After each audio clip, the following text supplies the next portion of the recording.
Hello, today we're going to be going over your coach here with you. It's a fifth wheel Hemisphere.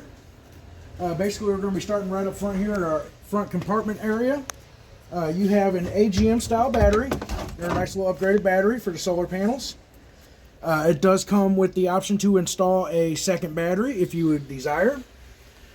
We do usually try to recommend that you do stay with the same battery that's already in here, just for the charging purposes.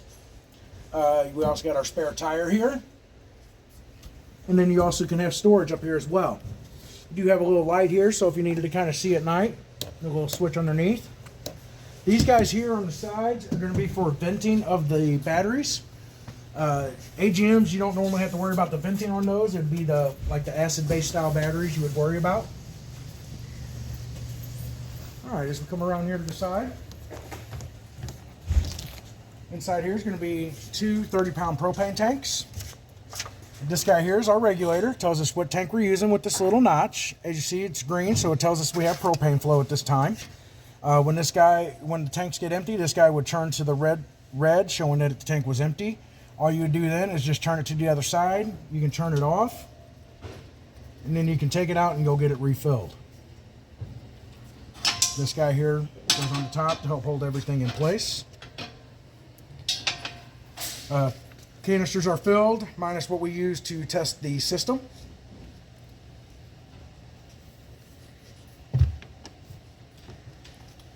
Then inside this guy here, we got a couple of different things. First, you're going to see this little sticker here. We are not trying to remove this sticker. This kind of tells you just the basis of how to kind of run your operating and leveling system. One important thing to note is when you go to level the camper, the slides have to be in and nobody can be in the coach. Basically, our guide for that is going to be located right here on this wall. Try to see if we had a light here we can try to turn on to give us a little bit of better visual. Pretty much you got your power button. From there, it's going to say it's ready, and from there you would hit auto level. Before we hit auto level, I'm going to kind of comb through our different little options that this does offer by pushing our arrow buttons. So it'll tell you auto hitch. So what this setting here for is that basically this will set the camper to the last unknown hitch position. So like when you go to unhook, you'll pull the truck out, go to auto level. Well, when you're done, you can go to this and hit enter, and it's going to set this camper to the last position that it was at when you unhitched. Usually it's off by a couple, so usually you'll have to adjust it by hitting the front to bring it up a little more, or you would push the retract button to bring it down if you needed to be able to get into your receiver. Next, we have auto retract all. With this button here, this will retract every landing gear on the unit, including the front. You don't ever want to hit that until you are fully hooked up to the vehicle. Okay, for some reason this is accidentally hit, you can press any button on here and it's going to do an abort mission, and you'll have to hit enter to acknowledge that you are stopping it from what you were wanting it to do. Next, you have auto retract rear, so we'll automatically bring up the rear jacks for you, which hitch height will also do the same thing. After that, you got manual level. This is just to kind of go in and do some fine tuning. We do recommend that customers do not really get into this setting and start messing with it. Customers can have a tendency to try to make adjustments and things like that, and the next thing you know, the whole system can get out of whack. So that's usually recommended not to do. And from there, we're back to our ready position. So now we're going to go ahead and hit our auto level.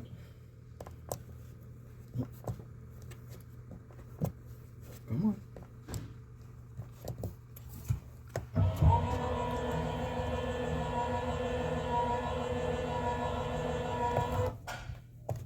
There we go. The front of the coach do need to be elevated a little higher than the back for when it does auto level. When you go to auto level, you do want to try to make sure your feet here are not too overly extended, because the first thing it does like to do is bring the nose of the camper down. As you see, it's coming down now. So you do want to try to make sure you have enough space here. We usually like to recommend anywhere between 10 to 12 holes, roughly.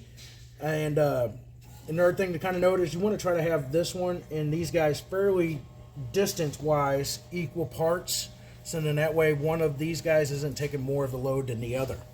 So right now it's going through its auto leveling sequence. So right now it should have been lowering our back jacks.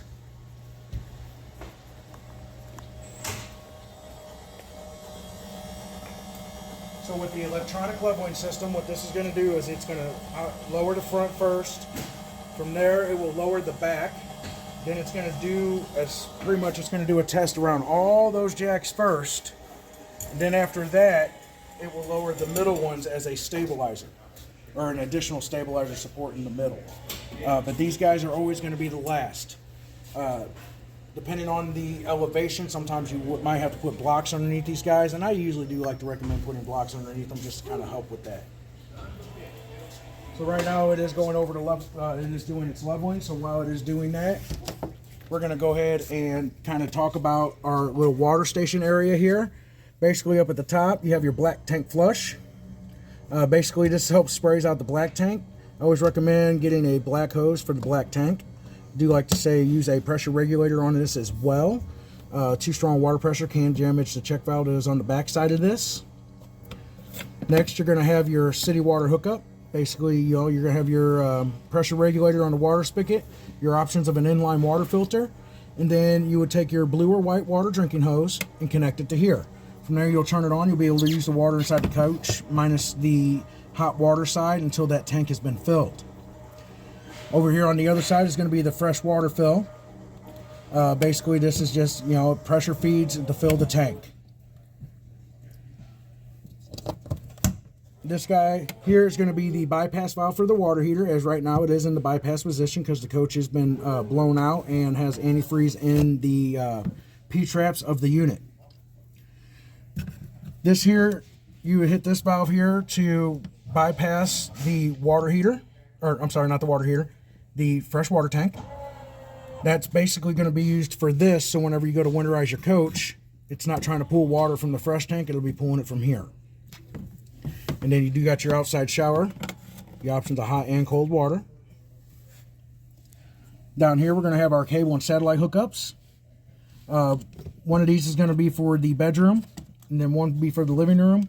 And then the cable was, that line basically goes through the antenna line. So you'd have to turn off the TV antenna booster for it to have signal coming through for the cable side.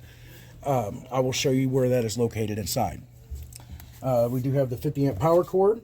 Once we get to the other side, we'll talk a little more, but you got your inverter there. So if you were kind of boondock camping, you can turn that on and it's going to pretty much convert the 12 volt to a 110. So you're able to use a few of the items inside the coach, which we will demonstrate that inside because we do not have it plugged in at this time. So we will turn on that inverter to try to show you some of the items inside.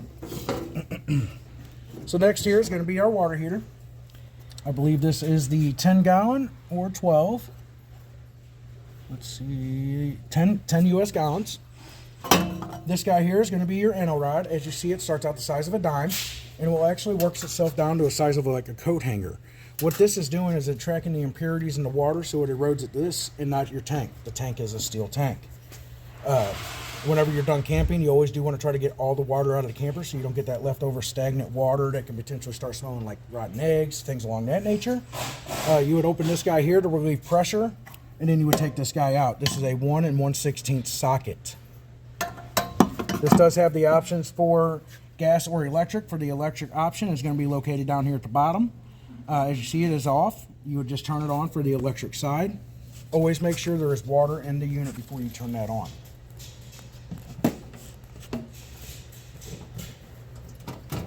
And next we're going to have our venting for the furnace. That's what the caution sticker here is, and it also tells you don't try to block these ports like this.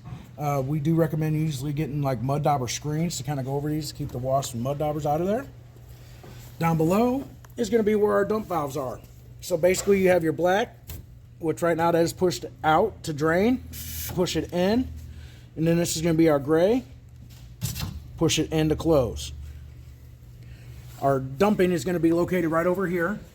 These two drains is going to be your bathroom, basically the bathroom, sink, and shower, and then your washer drain.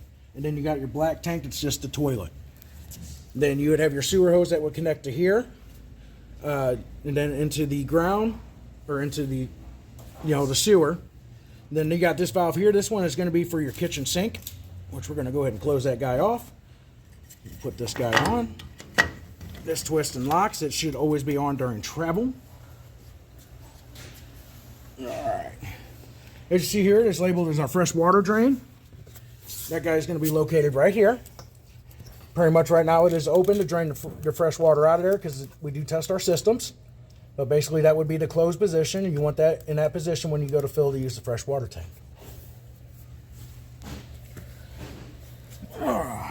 Here's where we're going to hook up our 50 amp power cord. As you see, we do have this notice sticker here. This tells you want to make sure that you check the lug nuts at 50, 100, and 200 miles. This guy here says 100 foot-pounds. So that is what we got these guys torqued to, is 100 foot-pounds. And the tires are topped off. I believe these guys were 80 PSI. We like to tell you that accurately. Yes, 80 PSI. All right, then we got our vent for the stove. Basically, it would just pop open. You're obviously going to need a step stool to get to that port unless you're a little taller. We do have the antenna for the radio. So if your radio signal doesn't seem like it's really strong, you can actually be able to kind of move that a little bit and turn it for to be more upward like. So this port here, this is actually going to be for if something happened to the motors of the slide room, you still have a way to bring your slide room in. The manual crank tool is on the wall in our front storage compartment. All right, we're going to get a little tight in here. Basically, we got the license plate holder here. Up here, we have our options for a backup camera or observational camera. I know quite a few people that will use that as their backup camera so they're able to see behind them. A lot of that's just a simple plug and play. Then we have our ladder to the roof. It is mainly to go up and inspect the roof. We're not trying to go up and have parties or anything like that. We're just looking for popped air bubbles in the sealant. Over time, sealant gets dried out and starts cracking. When that generally happens, you want to go up there and clean that and then put some new lap sealant down. You can do that a couple of times before it is recommended that you just peel it off and put a whole new lap sealant down. There is a weight restriction on here. I believe this guy says 250 pounds. That is going to be for the ladder. There is also another notice sticker here that it is recommended that you don't attach anything to the bumper because that can potentially void warranties. I'll show you how to open our awning here in just a moment. Here you see our port for the slide. So what this one is going to do, this side here is going to pull the other side in, and then when you go to the other side, that one's going to pull this slide room in. It's like a crisscross pattern. All right, I'm going to step on over here just a little bit. We'll come back and talk about our steps in here in just a moment. Inside here is just a little outside area. You got a little mini fridge in here. This is 110 only. So you do have to be plugged into the Sure Power for that to have power. And then we got our GFCI there. That's going to be on our switch on the inside. I'll show you where that is located. You do have the mount here to actually, so you can bring your TV outside and hook it up, and then that would plug into here. And then of course they provide a 110 hookup right here for you, which is also GFCI protected. As you see here, it is labeled low point drains, so located right underneath here. You're going to have your two low point lines. It's going to be red and blue. One's obviously red's hot, blue is cold. Right now I do have these opened as well. I always like to recommend, like I said earlier in the video, you always want to try to get all the water out of the coach. If you open up your low point drains, go through, open up your faucets just to help relieve pressure. It's going to get most of that water out. And then I recommend at least leaving one faucet open, usually the bathroom sink. As you go down the road, that air is going to blow through there and help push any excess water out of your lines so that in those lines it can potentially get stagnant or bad.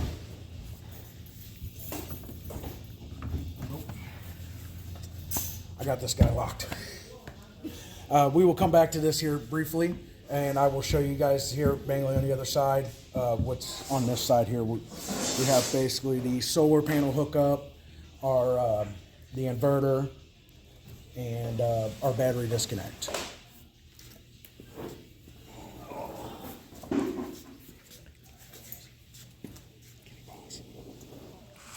All right, so inside our compartment area here, like I was saying, we're going to have our battery disconnect. Pretty much this disconnects the camper from the battery. As you've seen, that light on the other side shut off on us.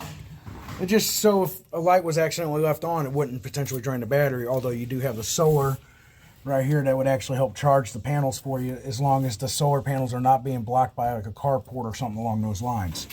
We got this switch here. This is actually going to be for your cap lights up front. So you got pretty much little LEDs there on each side. They look basically on the same side.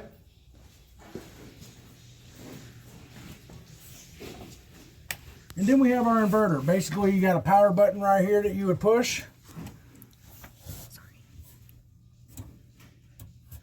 Make sure I got that. Oh, that's already on. It's going to be inside. Our switch is inside, I believe. Yeah. Okay.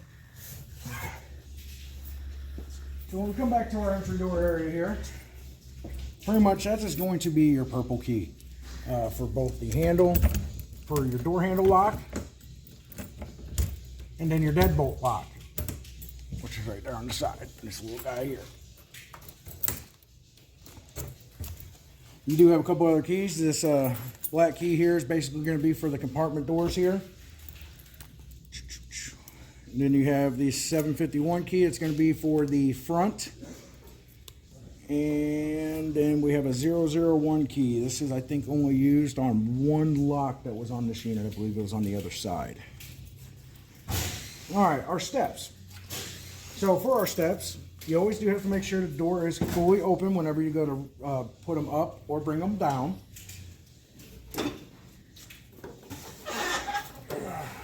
These guys here will pretty much, it locks in. So it's the lock, there to lock and unlock. And then when the door's closed, it keeps this in position so it doesn't really rock around. You do have foot adjustments as well. Right here, you just can hit these guys here and adjust the feet. So if you're in an area where you got to raise or lower them, that's how you do that. That's important because, I'm going to show you here in just a second. One thing you got to do is you always got to make sure that this is flat with the threshold as possible. Okay, too much of an elevation on this can cause damage to the screen door and the entry door if you are not careful. All right, we will step inside. As soon as we step inside, right here next to the door is going to be your fire extinguisher. And then we're going to have our control panel over here. I did partially start to open a slide here so that I was able to kind of be able to show this to you guys better. I can turn some lights on here. Basically, I will actually go ahead and turn some lights on. This one here is going to be your little ambiance lights that are above the slides and the island. Your middle one here is going to be your lights for the living room area. And then this guy here is going to be for your awning lights. So at this time, our awning lights should be on. And while we're showing you that, we're going to go ahead and try to bring this guy out. Okay, I'm watching. I'm not going to bring this guy all the way out just because we are pretty close to some stuff inside. But just try to bring it out just enough to kind of show you. So right here, and there's a sticker on the other side of this, is basically, no, it's right here. Right there? Yeah, it's right there. We could probably try to show you on the other one to be a little easier. It's just a little higher up to get to. But basically, you got your pull down to adjust. So you would just grab that. You would grab that one there, and you would just pull it down. And as you see, it'll create a pitch on the awning. Do have to let you know and note that this is meant to be shade protected. And they do recommend that if there's a storm coming, if you're going to your friend's lot, going to the grocery store, going floating, anything along those lines, you just want to try to bring that awning in. You just never know when a strong gust of wind can come and potentially cause damage. Okay? All right, now we're going to go ahead and start to bring our slide rooms out here. We got this first slide room here. That's going to be pretty much our kitchen side. But you always do want to make sure you got enough clearance, which I have a tech outside watching for us on there.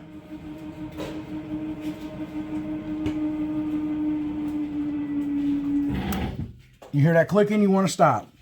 Number 2 is going to be our spare bedroom here. Oh, I got this switch over here. that. And that's going to be number 2. You do always have to make sure the door is close to the closed position when you go to bring this in, because if you have this all the way open, it will get stuck or lodged on the flooring of the slide room.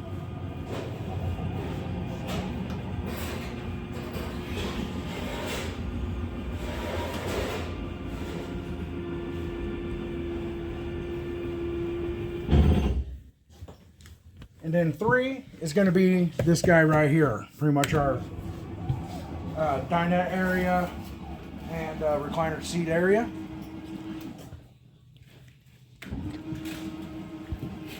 Once again, we'll make sure it's got plenty of clearance there. And that's it. For the bedroom slide that is going to be located in the bedroom, we'll show you guys that here, actually in just a few. We'll just continue this guy right here. You have your freshwater tank. It tells you your battery status. In our black tank, you don't have a black tank 2. And then you have gray 1 and gray 2. And you do not have an auxiliary. From there, then we got our water pump. You're only using the water pump if you're using the freshwater tank. We got our water heater. And that's going to be the gas only. And then you got tank heaters. Pretty much they're like little heating pads on the bottom of the tanks. They turn on usually when temperatures get from around 40 to about... When it gets to freezing, you want to turn them on, and what it does, it'll kick on at roughly about 40 degrees, and they kick off between 60 to 65. They do have a 5-degree variance on that. And then basically that's all there is for that guy. We do have a light switch right here. This is going to be for our little pantry area light. Then this guy here is, I believe, is our awning for the slide room. That we're not going to be able to kind of open and show you just because we are inside and there's not a lot of space to open it all the way up. It was open and tested when it was outside the building. And okay, basically this guy here is going to be for your ceiling fan. That's not going to come on right now because we're not plugged into the Sure Power. Then we have our thermostats here. This one here is what would generally control the heat option. So I just combed through that real fast. Let me back out of that and do that again. So from off, you would have fan low and fan high. Then after that, it's going to go cool high and cool low. And these two settings here, the air conditioner is just going to continuously run and will not shut off. Then after that, you'd have cool low auto and cool high auto. That's where the thermostat would shut off to your general temperature settings. And then the last option is heat. And then this one here is going to control the bedroom, which it has its own sensor inside to know when to shut on and off. This one does the same options as the other one. It just doesn't give you an option for the heat. All right, we will kind of comb this direction here. This guy here you would turn on by hand. As you step inside, as you see, we're not able to open this door all the way because the slide room is in the way. But basically our controls are going to be right here on the sidewall. Give me just a second here where we can get a little room to...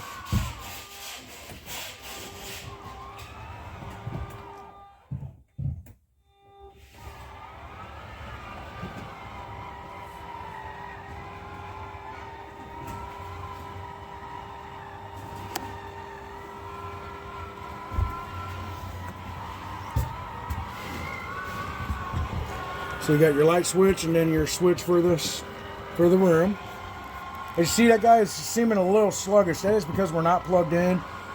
It does require the battery to be at almost a complete full charge to operate. And as you see, when we tested on the thing, it was only giving us 3 lights instead of full 4.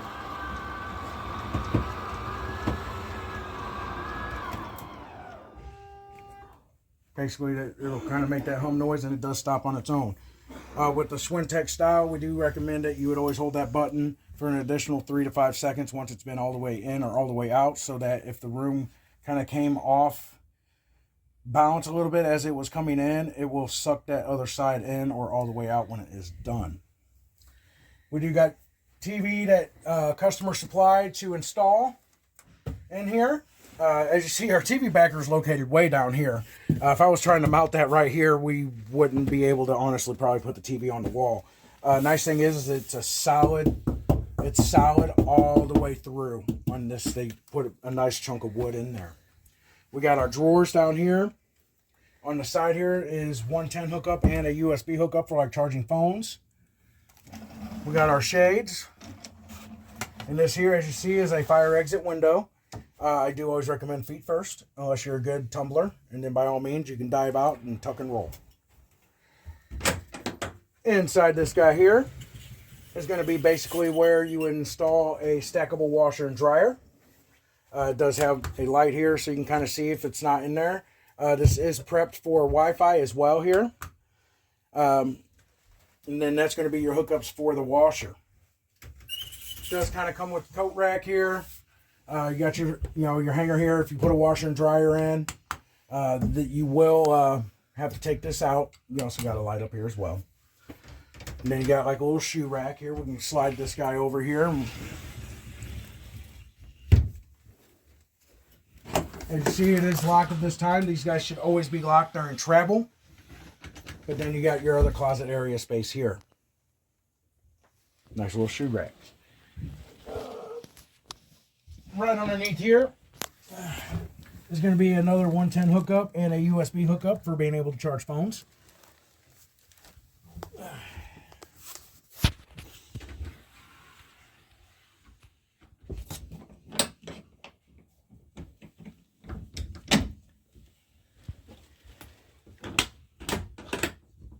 Let's go ahead and relock these guys now. So then you got some storage under the bed as well.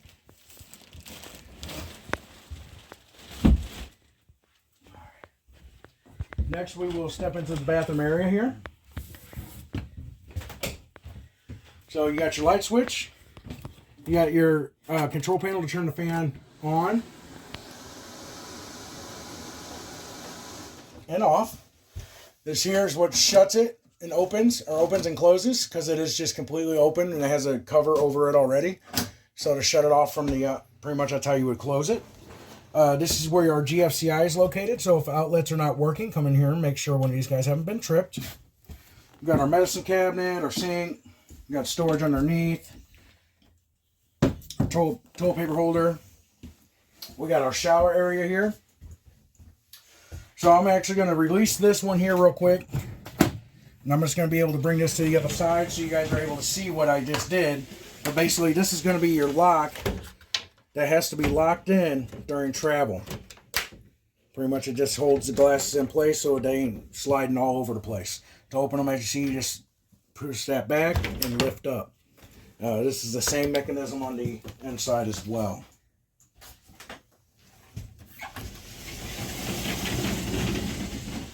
So basically, you got your shower, your hot and your cold. This is an aftermarket shower head that was purchased by a customer. Which are you guys. And then you do have storage in there as well. You got 2 drawers here also. For the toilet, basically to add water, you would lightly press on this pedestal to add water. All the way down, it's going to flush. And I do always like to recommend, if you take some nonstick cook spray, spray the bowl of the toilet. It helps everything slide down easier and makes an easier clean for the cleaner.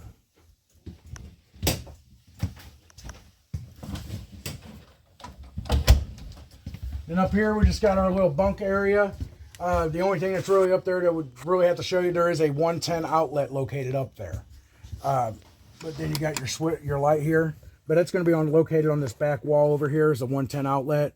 And then if it's getting too chilly up here for kids or anything like that, they can close off that vent so it isn't directly blowing on them. And then we have our ladder for this. That guy just easily comes out, slides down, and then you're able to climb up.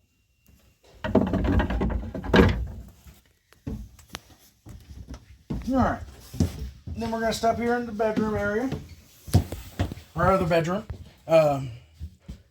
You got hook up here, hook up for the TV. TV can basically sit here. This doesn't stay, the towel right in the center where you would want to try to hang a TV. Maybe right there, it feels like they might have a stud right there. But if you're just going to set one on here, just make sure it's secured somewhere whenever you're going to travel. It's got USB hookups. Then you got your closet area here. And then you got the double drawers down below. We got our top bunk. This guy basically, well, it's bright right in the eyeballs. These guys unhook, and this will come right down. And then as you see here, they do have a fire exit window for them to be able to escape as well if they could not get to the door, which the door is located right outside this door. So you also got our nice little couch seat here. This actually will open up into a bed as well. Basically, you pull these guys off.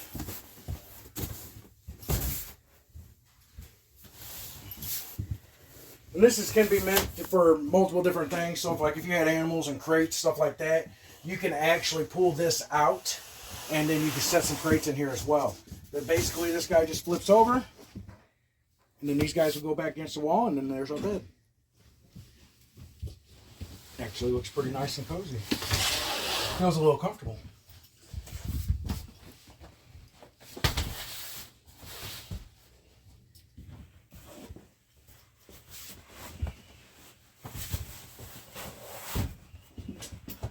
And then you do have another 110 outlet over here on the corner. Alright, down below here is going to be where our fuse panel box is located. Basically everything that runs off of 110, you got to be plugged in for sure power, is going to be on these breakers. Everything that runs off the battery is going to be on the fuses.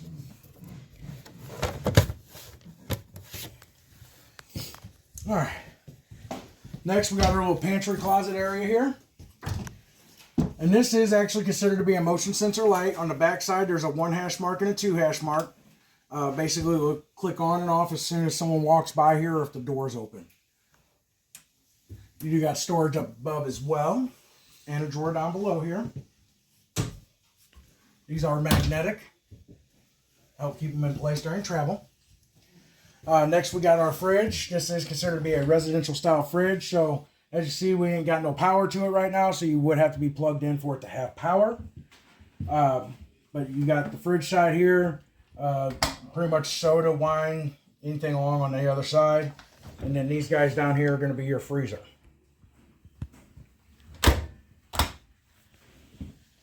Underneath our island is going to be where our LP and carbon monoxide detector is located. As you see, this sticker is here. You do not want to remove this sticker.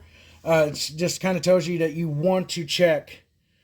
You want to check this every 9 to 14 days. Basically, all you got to do is just push this button. And now we're performing a test. This guy will go off again. And it should go back to green. We at least just performed that test. As you see, it just takes seconds. I highly recommend that you do test that. Make sure that guy is properly working like it should. All right, next we're going to have the microwave. Microwave's pretty self-explanatory. Usually we recommend checking, setting the time on this. You guys go out, going to do something, hanging out with friends, going floating, going to the store, anything like that. You come back, you see the time's not set on this, so that means there was a power failure. The question is, was the power failure from the campsite or the electric company themselves? You would want to look into that and find that out. Then we got the hood range, got our fan and our light. And then from there, we're going to have the stove area. For this, you're going to turn it to the flame icon. As you see, this lights up red. And then you just turn the light. It's going to light pretty easily for us because we already have propane going through the system. When you first go to turn your propane on, it might take a couple minutes to try to get that propane to come through. So you'll come here first before you turn on a furnace or anything like that. Get propane coming to your stove first before trying to fire anything else. It just helps circulate that propane through the coach. Then you got your little switch here. You can light this up for an ambiance. That's going to be the 1 hash mark. The 2 hash marks going to light this up, but this is also your light for the oven. To light the oven, same concept. You're going to turn it to that flame icon, but you got to push and hold this in while you spark ignite. I usually recommend if you can normally almost position this door just right to where you can actually see the spark off the glass, and you can see when it lights instead of having to have your head way down here trying to light it and make sure it lit. Then you do have storage down below here for some pots and pans. It is recommended that the pans, no cast iron. Let's just put it that way. Okay, there's too heavy for the brackets that hold that, and it will break them. You want to generally try to go lightweight as possible with your pots and pans. Then you got drawers located here. This top one is going to be our owner's manual. It's got the manuals for most of the appliances in the coach. Not all of them. A lot of them has kind of gone strictly online only. It does come with like a little filler marker and a crayon, so if you get some little nicks or dings like that, you're able to kind of do some touch-ups. Actually, pull that out here and show you. So it comes with a gray loft and then a gray crayon, so you can do some touch-ups.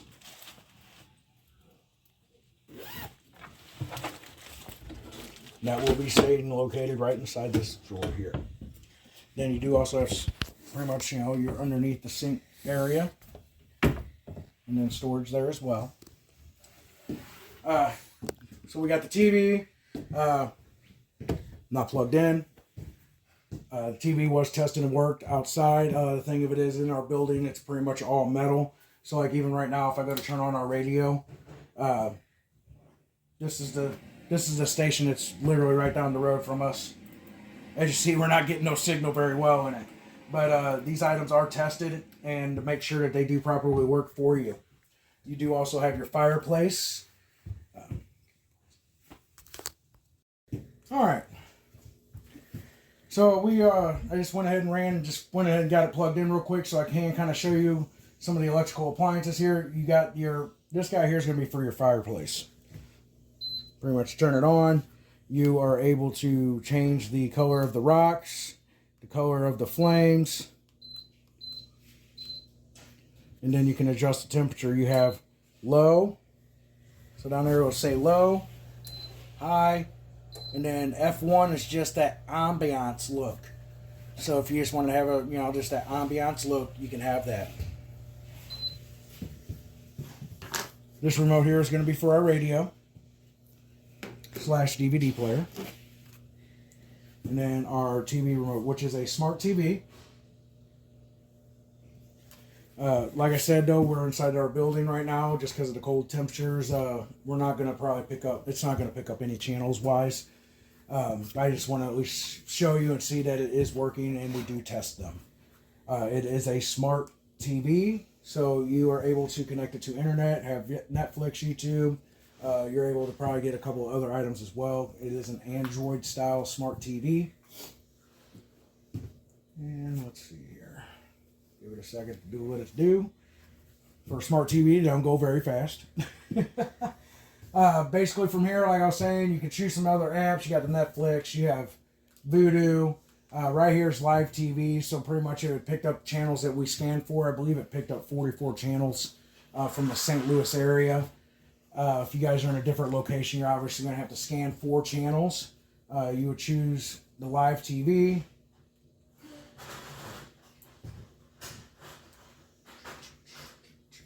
It says unable to access internet because we're not trying to connect to it. As you see, we do have channel 4 for us right now. But basically, you would push this button right here, the 3 little lines, to go into the settings. If you go all the way over to settings, you will choose channel, and then channel source. It's going to tell you tuner, 44 channels. If you hit that again, it'll start rescanning for channels. I wouldn't try to do that right now because then it's going to pick up 0. But basically, that's going to be the process for scanning for channels in a different area from if you're not close to St. Louis. We do have cabinet space on each side. Each side does have a 110 and a USB hookup. This guy here will open up into a bed as well. You're going to basically remove these cushions here. And this one, you're going to flip, open up our legs. And then this guy just folds straight out like so. This will sit down. And then this will lay down right over it. And then you put your cushions along the back.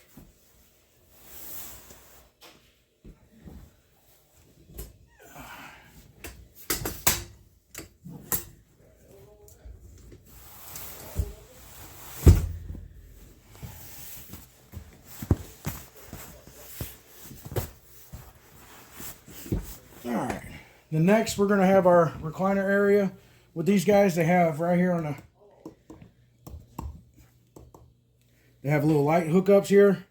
I always have a difficulty with these guys. You double tap. Inside here is where you like to try to, you can store your remotes. It does also have a USB hookup inside as well. It does show green light, so it is powered. These do plug in basically to a outlet on the back side. Next, we're going to have our dinette area. You guys will not have this here. We're upgrading to the bench seats for you guys. So that would be, this will get modified. And then up here is going to be our light switch for the dinette light. Okay, and then from there we have basically made our way around the coach. If you guys do have any kind of questions, please feel free to call us. We'll do our best to answer them for you over the phone. Other than that, thank you and have a wonderful day.